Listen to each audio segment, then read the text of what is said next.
파수꾼의 사명. 나같이 따라서입니다. 파수꾼의 사명. 네, 이번 달 16일에 북한의 민간인 추정 남성 한 명이 동해상 통일 전망대 부근 해안 철색선 안으로 배수를 통해서 침입하여 추진한 일이 있었습니다. 이러한 일은 이번뿐만이 아닙니다. 그전에도 북한군 병사 한 명이 우리나라 철책을 넘어와서 GOP에 노크를 해가지고 세상에 어떻게 우리 아군의 GOP까지 넘어와가지고 내가 넘어왔으니까 나를 받아달라 거기서 노크를 하고 앉았어요. 이야, 이렇게 허술해가지고 정말 어떻게 우리가 백성들이 편안하게 발 뻗고 제대로 삶을 살아갈 수가 있겠습니까? 그래서 이번에 국방부 장관이 국회에 불려나와서 국회의원들한테 호된 질책을 받기도 했습니다. 받아도 쌉니다. 그게 방공망이 끌려가지고 어떻게 하겠다는 어떻게 우리 백성들이 편안하게 우리의 일들을 하고 또 편안하게 잠을 잘 수가 있겠습니다. 만일 무장간첩이 이런 식으로 허술한 방공망을 뚫고 들어와 많은 사람이라도 이렇게 죽이게 된다면 그 일을 어쩔 걸 알았습니다. 큰일 날 겁니다. 아주 확실한 순간이 아닐 수가 없습니다. 고대에는 적과 싸움에서 주로 성을 빼앗기 위해 싸움을 걸고 했습니다. 그래서 적의 침략을 저지하기 위해서 성을 쌓아놓고 그 위에 파수꾼을 세워서 적의 동태를 감시하며 지키게 했던 것입니다. 이때 파수꾼은 자기 위치에서 성을 잘 지켜야지 만일 잠깐 존다든가 어디 잠깐 다녀온다든가 해서 그 틈을 이용해서 적이 쳐들어온다면 여러분 어떻게 되겠습니까? 이때도 큰일 나겠죠. 만일 전시에 이런 일이 일어난다면 그 사람은 아주 즉결 처분을 받게 될 것입니다. 파수꾼의 사명은 이렇게 악중한 것입니다. 성경에 의하면 하나님은 그 시대마다 합당한 파수꾼을 세워서 사탄과 악의 세로부터 우리 자신들을 하나님께서 보호하시고 또 우리 가정을 지키시고 또 교회를 지키시고 나라를 지키게도 하십니다. 먼저 우리가 생각해 보는 것은 하나님을 이 시대에 영적인 파수꾼으로 나를 세워서 복음 전파의 사명을 감당하게 하신다는 사실입니다. 에스겔 3장 17절 우리가 읽었죠.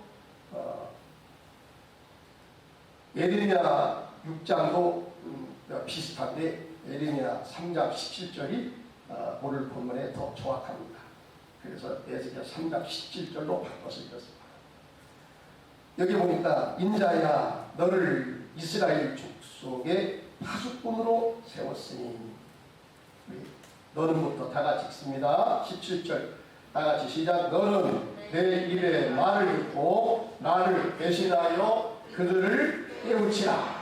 깨우치라. 이 파수꾼의 사명이 어떤 사명이라고요? 다른 사람들을 깨우치는 이런 사명을 가리켰다. 가령 내가 악인에게 말하기를 너는 꼭 죽으리라 할 때에 내가 깨우치지 아니하거나 말로 악인에게 일러서 그가 악한 길을 따라 생명을 구원하게 하지 아니하면 그 악인은 죄악 중에서 죽으려니와 내가 그 핏값을 내 손에서도 찾는다는 겁니다. 하나님께서 이 시대에 우리를 영적인 파수꾼으로 세우시고 죽어가는 영혼들을 깨워서 그를 살려내라 이 사명을 주셨는데 만약에 사명 감당하지 아니하다가 그 영혼이 죽기라도 한다면 그 영혼은 이제 죽은 다음에도 심판을 받겠거니와 그 사람이 복음을 전달받지 못해서 죽어서 지옥불에 떨어진다면 그 책임을 너한테도 묻겠다는 거예요. 먼저 복음을 전달받은 너에게도 그 책임을 묻겠다는 것입니다. 그러니까 먼저 우리가 복음을 받은 사람은 여러분 그것으로 끝날 것이 아니라 이 살리는 복음을 통해서 내 주변에 아직도 주님을 알지 못하고 지옥으로 달려가는 그 불쌍한 영혼을 살려내라고 하는 이런 사명을 우리가 받았다는 사실입니다. 받았다는 사실입니다. 그렇기 때문에 여러분 우리가 복음 전파의 이 파수꾼의 사명은요 해도 좋고 안 해도 좋은 것이 아니라 필수적인 것, 반드시 해야 되는 것. 할렐루야. 왜 그러냐? 이것은 여러분 우리가 복음을 전하고 전하지 않고에 따라서 그의 생명이 죽느냐 사느냐 하는 문제가 달려있기 때문에 여러분 이것은 선택적인 게 아니에요. 이것을 몰랐다면 모르지만은 여러분 이 복음의 사실이 뭐냐, 복음의 핵심이 뭐냐, 이것을 전달받은 우리로서는 여러분 그 복음을 통해서 다른 죽어가는 영혼을 살리지 않으면 안 된다는 것입니다. 제가 며칠 전에 기독교 방송 새롭게 하소서 이 프로그램을 제가 본 적이 있습니다. 그때 탤런트 엄정화 씨가 출연해서 자기가 예수님께 대한 동의를 간증하는 것을 제가 들어보았습니다. 굉장히 흥미진진하더라고요. 그래서 제가 끝까지 그 간증을 들었습니다. 그는 말하기를 자기는 전혀 예수를 믿을 생각은 꿈에도 생각지 않았다는 겁니다. 그런데 싱글로 이제 연예인 생활을 하면서 엄청난 스트레스를 받고 언젠가 자기가 극단적인 이 생각까지도 하면서 다 가지고 함께 남사를 산책을 했던 것입니다. 그때 인생이 너무나 고달프고 너무나 슬퍼서 자기도 모르게 눈물을 흘리면서 올라가다가 그 순간에 하나님의 음성을 듣게 된 거예요. 자기 마음에 분명하게 자기 이름을 부르면서 정화야 정화야 내가 너를 사랑한다 하는 그런 마음에 확실한 음성이 들려온 것입니다. 두리번 해도 옆에 누가 있지를 않는 거예요. 근데 분명하게 자기 마음에 그런 내적인 그 음성이 들려온 것입니다. 그런 그 음성을 듣고 너무나 놀랐다는 것입니다. 순간에 그런 깨닫기를 이것은 하나님의 음성이다. 이런 생각이 들면서 자기도 모르게 하나님 저를 불쌍히 여겨주세요. 저를 살려주세요. 저의 이 슬픈 마음을 하나님이 만져주시고 제 문제를 해결해 주세요 하면서 자기도 모르게 눈물이 쭉 흘려지면서 그에게 하나님의 이름을 부르고 있더라는 것입니다. 참으로 믿기지 않은 그런 일이 벌어진 거예요. 자기 사전에는 자기는 절대 예수를 믿지 않겠다. 예수를 믿는 사람은 아주 세상에서 굉장히 의지가 약한 사람들이 마지막 살기 위해서 호구지책으로 붙잡는 것이지 자기같이 의지가 강한 사람은 예수를 믿지 않는 거야. 이렇게 자기를 달래고 그렇게 살아왔다는데 갑작스럽게 너무나 황당하게 갑자기 하나님의 음성이 들려지면서 자기를 그 하나님이 붙잡아 주시고 안아주시는 사실을 그가 깨닫는 거예요. 그래서 너무나 놀래가지고 이제 더 이상 올라가는 것을 포기하고 어디 주변에 교회가 없냐 교회를 찾았다는 거예요. 그래서 그 이제 십자가 걸려진 그 교회에 내려와서 이제 머리를 숙이면서 하나님 앞에 난생 처음 기도를 드리게 되었다는 것입니다. 그런 체험을 하고서 왜 내가 이렇게 되었는가? 참으로 이상하다. 나는 전혀 내 사전에는 나는 예수를 믿지 않겠다고 예수 믿는 사람은 세상에서 가장 불쌍한 사람들이라고, 의지가 약한 사람들이나 예수를 믿는다고 이렇게 생각을 했는데 정작 자기가 그런 모습이 돼 있더라는 거죠. 어느 순간이나. 그리고 눈물을 흘리면서 하나님 이름을 부르면서 나를 붙잡아달라, 나를 살려달라고 그렇게 애원하고 있었더라는 것입니다. 이거 어떻게 해서 이렇게 됐지? 내가 어떻게 해서 이렇게 이상한 사람이 됐지? 가만히 생각해 보니까 언젠가 탤런트 이영자 씨가 크리스마스 카드를 몇 해 전에 자기한테 보내줬는데 거기에 이런 문구가 적혀 있었더라는 겁니다. 내가 힘들고 지칠 때 언제든지 교회에 나와 하나님을 나의 아버지라고 부르며 기도해봐. 하나님이 너를 만나주시고 하나님이 너를 안아주실 거야. 이런 문구가 적힌 그런 카드를 보내주었다는 것입니다.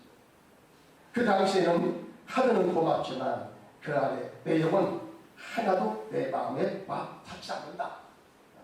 또 애써 그것을 이제 부정을 해버린 것입니다. 그런데 그렇게 거절을 하면서도 그 순간에 자기 마음 어느 한 구석에 이영자 씨가 보내온 그 카드 문구가 새겨진 것이 아닌가 하는 이런 생각을 그가 가지게 되었던 것입니다. 그래서 만일 그때 이영자 씨가 크리스마스 복음 카드를 나에게 안 보내주었다면 아마 나는 그 순간에 내가 어떠한 삶을 택했을지 생각해보니까 너무나 끔찍하더라. 너무나 끔찍하다. 그래서 그 순간에 그가 예수를 믿는다고 고백하고 내가 하나님의 자녀로 살아갈 것을 그런 마음에 다짐을 하고서 이제 그 이후부터 그가 교회를 출석하면서 이제 많은 영적인 체험을 또 했더라고요. 그 이후에 많은 영적을 체험을 하면서 하나님을 잘 믿는 사람이 되었다고.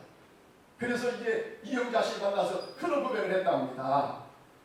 몇 해 전에 당신이 나에게 보내준 크리스마스 카드에 적혀진 그 문구가 나는 그 순간에 거절했지만 어딘가 내 마음 한켠에 그것이 남아 있어서 내가 힘들고 어려울 때 성령을 통해서 그것을 생각나게 하시고 깨닫게 하시고 하나님의 음성을 들었을 때에 그것을 하나님의 음성으로 알게 하시고 깨닫게 하시고 그 순간에 내가 마음을 열고 하나님을 내가 믿겠다고 그렇게 고백을 했노라고 이런 이야기를 하면서 정말로 당신은 나의 생명의 은인이다. 나의 영적인 생명의 은인이다 하면서 그분의 손을 꽉 잡아주고 고맙다는 그런 인사를 건넸다는 것입니다. 사랑하는 성도들 여러분이요, 오늘 하나님은 나를 영혼의 파수꾼으로 세우소서 내 주변에 죽어가는 영혼을 깨우는 사명을 감당하게 하신다는 사실입니다.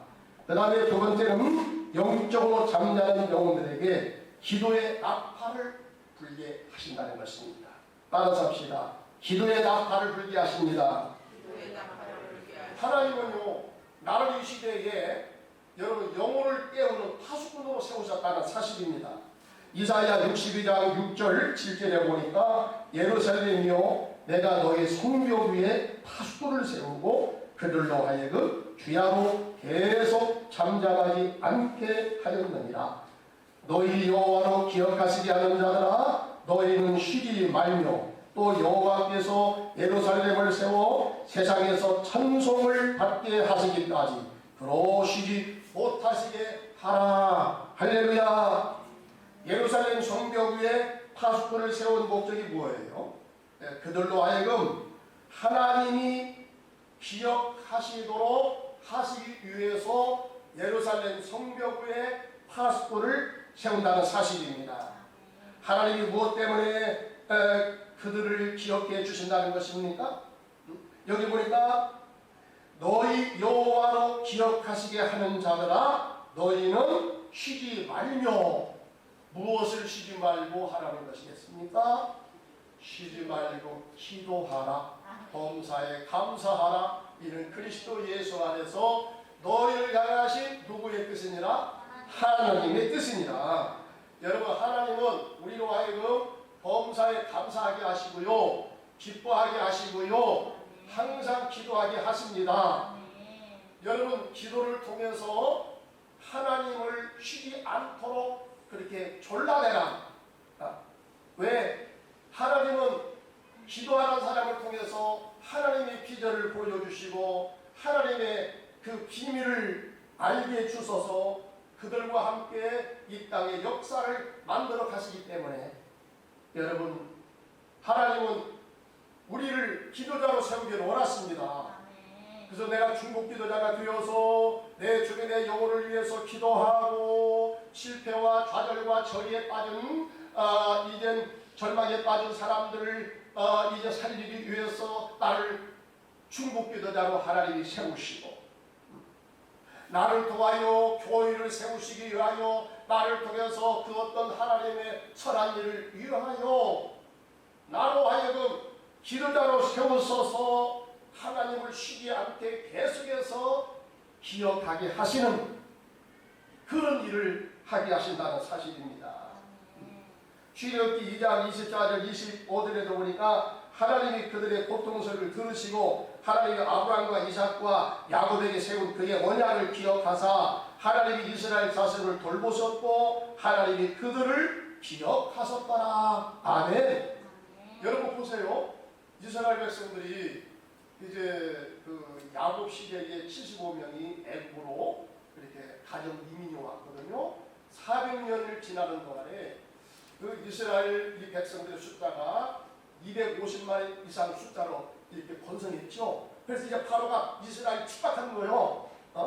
이제 그 강을 건너서 피난에 들어온 이 그 야곱 족속이 이제는 무시 못할 어쩌면 자기들의 백성들을 위협하는 그런 수준에까지 인구가 번성했으니까 굉장히 두려움을 느꼈습니다.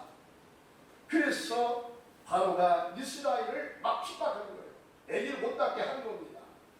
너무나 힘들어. 그러니까 이스라엘 사람들이 이제 그 고통 속에서 하나님께 절규하는 거예요. 누구한테 하소할 길이 없어요. 하소연을 이렇게 말할 길이 없습니다.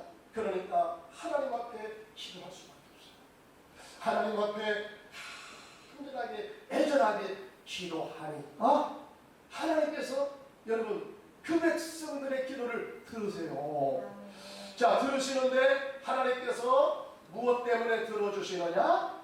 너희 조상 아브라함과 이삭과 야곱에게 맺어준 그 언약을 기억하사. 그 언약을 기억하사.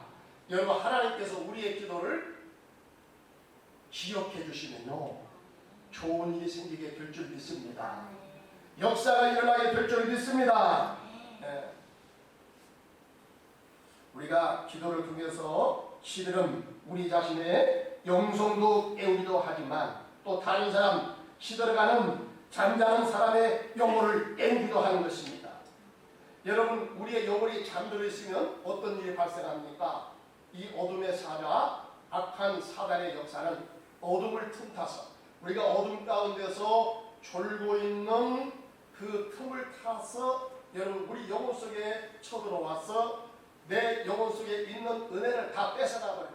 그래서 영혼의 사기꾼, 영혼의 도둑이 누구예요? 성경에 보니까 사탄이요. 사탄은 여러분 우리 속에 들어와서 은혜를 뺏어가버립니다. 믿음을 뺏어가버립니다. 건강도 뺏어가버립니다. 이 뺏어가는 존재거든요. 뺏어가는 존재. 그렇기 때문에 여러분 우리가 영혼의 잠을 자서는 안 들 줄 믿습니다. 자더라도 빨리 깨어나야 될 줄 믿습니다. 하나님께서는 우리 영혼이 잠들어 있을 때에 주변의 사람들의 중보 기도자를 통해서 나의 영혼을 이제 일깨우기도 하십니다. 또 성령을 통해서 나를 일깨워 주시기도 하는 것입니다.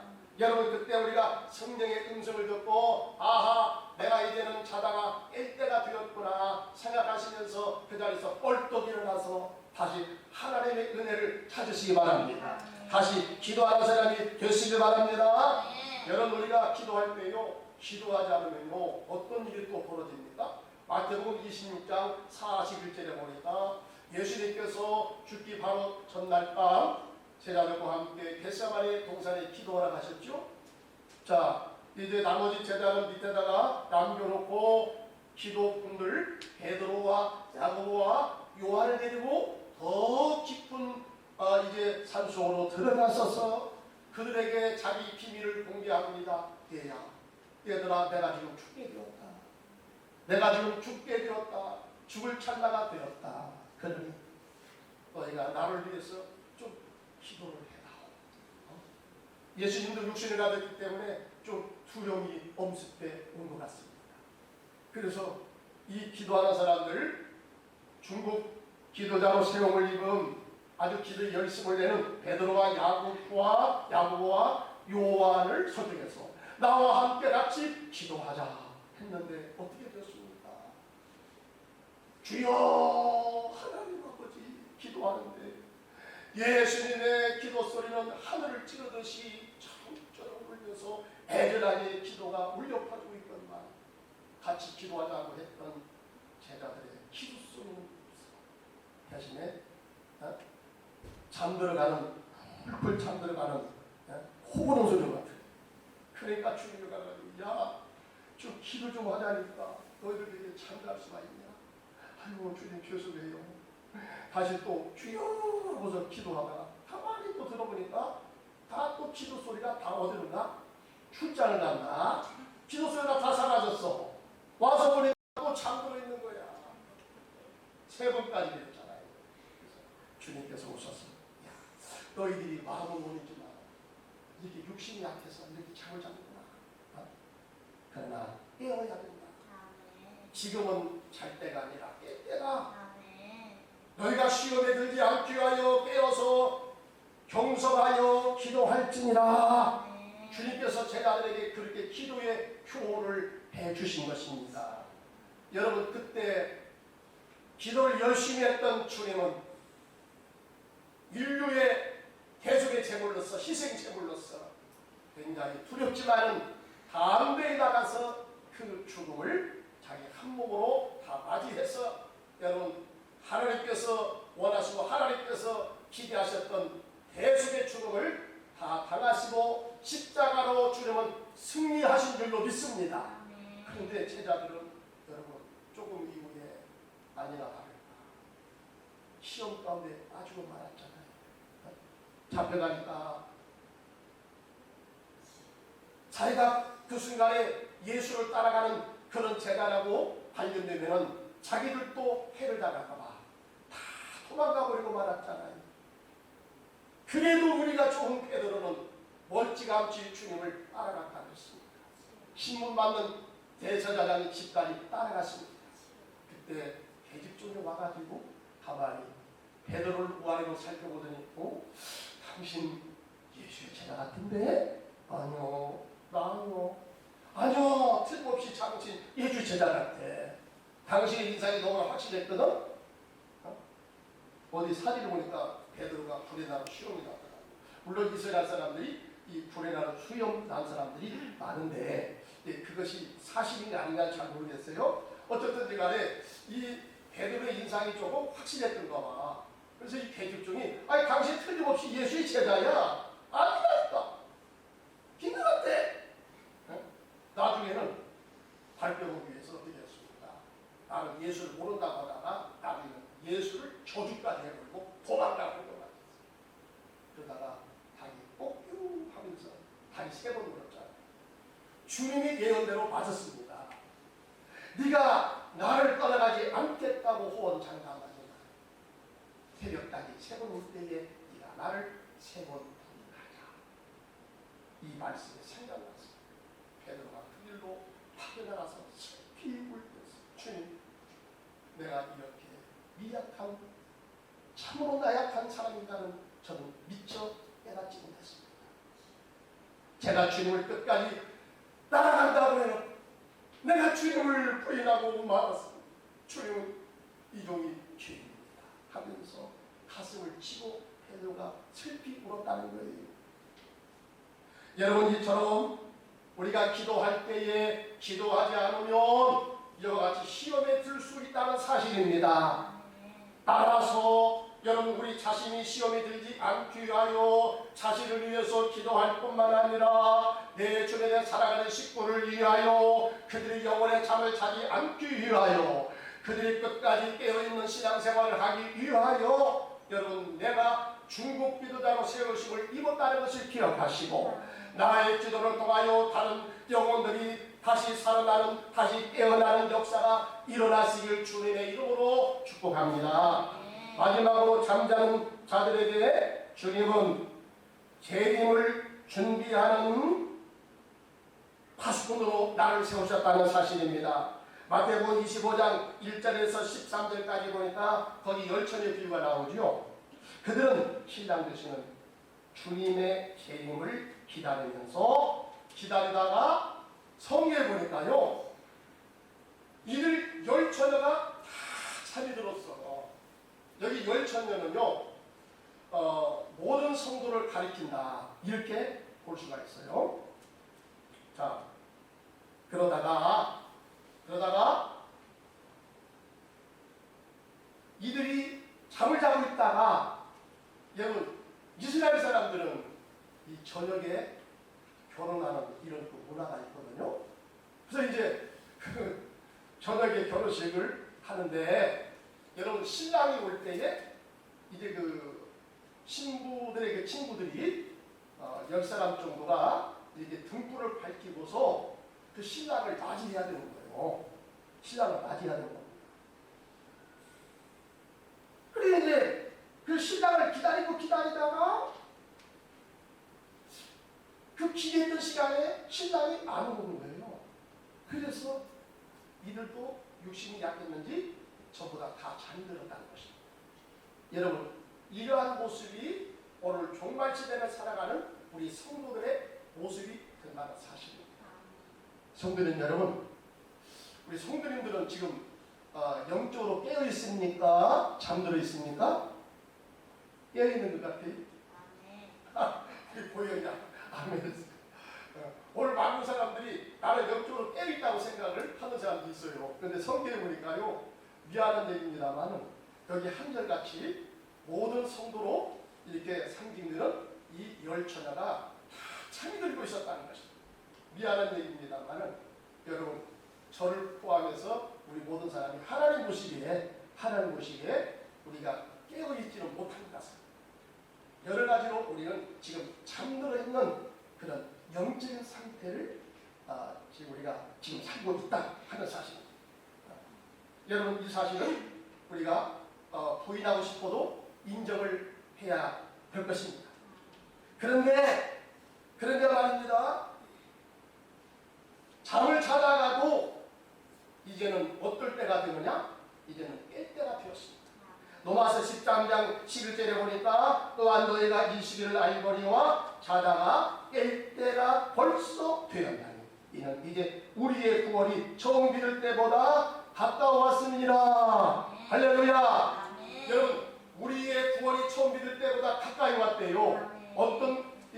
어떤 면에서 가까이 왔습니까? 이 종말과 함께 예수님이 다시 오시는데 여러분 우리가 그 개인적인 종말이 있어요. 이 개인적인 종말은 이제 내가 내일 내 개인이 내일 내가 세상을 끝낸단가 아니면 1년 후에 끝날란가 10년 후에 30년 후에 50년 후에 끝날란가 몰라요. 제가 예언합니다. 앞으로 이 자리에 앉아 계신 분은 100년 이후면 여기 한 명도 이 자리에 남아있지 않습니다. 기분이 좀 나빠도 이것은 어쩔 수 없는 우리의 현실로 받아들여야 되는 겁니다. 아니 100년을 고사하고 앞으로 50년 후에 여기 이 자리에 없을 수도 있어요. 30년 후에 없을 수도 있어요. 이게 우리 개인적인 종말입니다. 그런데 개인적인 종말과 함께 여러분 역사적인 종말이 있죠. 역사적인 종말의 그날에 주님이 이 땅에 다시 오실 줄로 믿습니다. 여러분 여러 가지 종황을 통해서 성령 하나님께서 깨닫게 하시고 지금은 우리 개인의 종말뿐만 아니라 역사적으로 주님이 다시 오시는 재림의 날이 점점 가까워 오고 있다고 하는 것을 환경을 통해서 성령을 통해서 나팔을 불게 하시고 깨닫게 하시고 잠자는 우리 영혼을 깨워 주신 줄 믿습니다. 그런데 여러분 여기 보니까 다 깨지요. 다 깹니다. 신랑이 온다. 그러니까 이제 졸다가 이제 황급히 일어난 겁니다. 아우 신랑. 그러면서 신랑을 이제 맞이하기 위해서 이제 그 옷을 또 주워 입고 또 등불을 이제 준비한 등불을 이제 불을 밝히고서 신랑을 맞이하러 갑니다. 그런데요 여기 보니까 이 처녀는 기름 준비하고 있다가 불을 밝혀서 신랑을 기쁨으로 영접한 처녀가 있는가 하면 미련한 처녀. 여기 성경에서 보니까 미련한 처녀는 기름 준비하지 못하고 있다가 신랑이 온다. 그러니까 그때 가서 막 불을 켜려고 아무리 불을 붙여봤자 이 불이 붙어야 말이지. 가다가 톡 꺼지고. 그래서 기쁨으로 주님을 영접하지 못했다 하는 사실입니다. 사랑하는 성도님 여러분, 여기 다섯은 기쁨으로 주님을 영접했고 또 다섯은 미련한 다섯 자녀는 기쁨으로 주님을 영접하지 못한 차이가 바로 어떤 차이입니까? 무엇을 준비하고 준비하지 못하고의 차이입니까? 기름 준비야. 기름 준비. 여러분 우리가 다 졸고 찰지라도 준비만은 잘해야 할 줄 믿습니다. 아멘.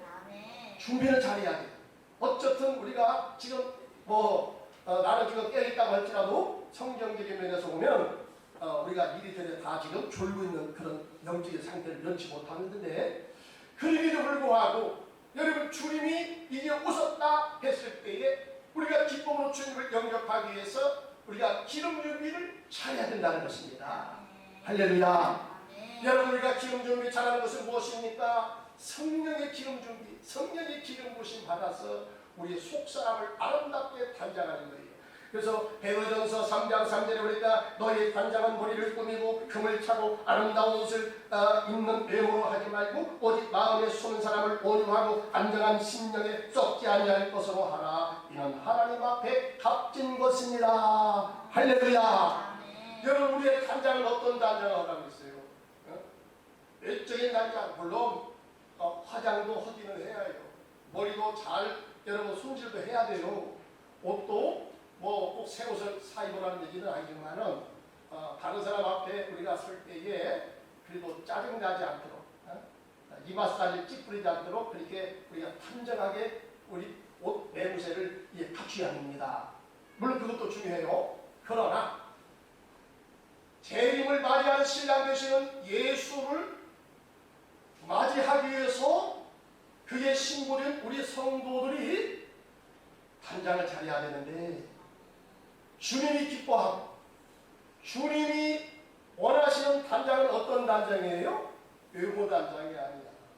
머리를 잘 꾸미고 얼굴을 예쁘게 잘 가다듬는 그러한 단장보다도 주님이 기뻐하는 어여쁜 나의 신부여 하면서 주님이 오셔서 나를 안아주시고 나를 포옹해 주실 주님의 사랑하는 품에 안길 성도는 어떤 단장을 해야 되느냐? 내적인 단장을 잘해야 된다는 것입니다.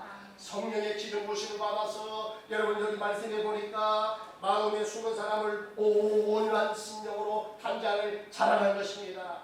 여러분 주님의 십자가의 사랑을 통해서 여러분 원한 나의 인정을 잘 다듬으시라는 겁니다. 온유한 심령으로 다듬어가라는 것입니다. 또한 마음에 숨은 사람을 여러분 평안의 심령으로 마음 단장을 잘하는 것입니다. 믿음으로 여러분 우리의 마음을 평안하게 세워야 될 줄 믿습니다. 우리의 마음이 항상 은혜가 충만하고 기쁨이 충만하고 감사가 충만한 그런 믿음의 사람으로 여러분 나를 세워가야 될 줄로 믿습니다. 이제 하나님께서 여러분 천사를 통해서 주님 재림의 나팔을 부는 때가 지금 곧 가까이 다가왔습니다.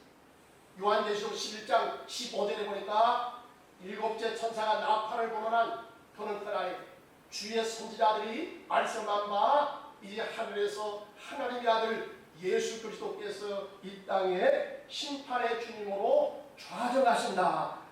그때가 지금 곧 가까이 왔다라고 여러분 성경은 그렇게 우리에게 말씀하십니다. 주님 다시 오실 날 우리 알 수 없으니 항상 기도하고 깨어 있어서 기쁨으로 보좌 앞에 우리 나가서도록 그때까지 참고 기다리겠네. 나팔 불 때 나의 이름, 나팔 불 때 나의 이름, 나팔 불 때 나의 이름 부를 때에 잠시 참여하겠네. 할렐루야.